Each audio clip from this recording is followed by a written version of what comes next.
Hello guys and welcome back to Almost Tech Tutorials, and in today's video I'm going to be showing us how to play with your Xbox and PC friends if you're on PlayStation. And yeah, so the first thing you guys will need to do is you will need to go to settings, go all the way down to account and network, make sure your crossplay is on. Crossplay is on. Once it is on, you can go back, or first you can actually go to your Activision account and go back, click X, and then see what your ID is.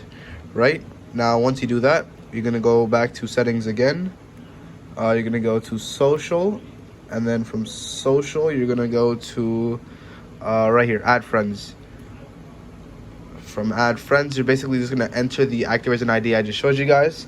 And if you don't have that, you can just do either search in PlayStation Network. This is your PlayStation friends, or you could do like their other console. And if it's PC, you could do PC.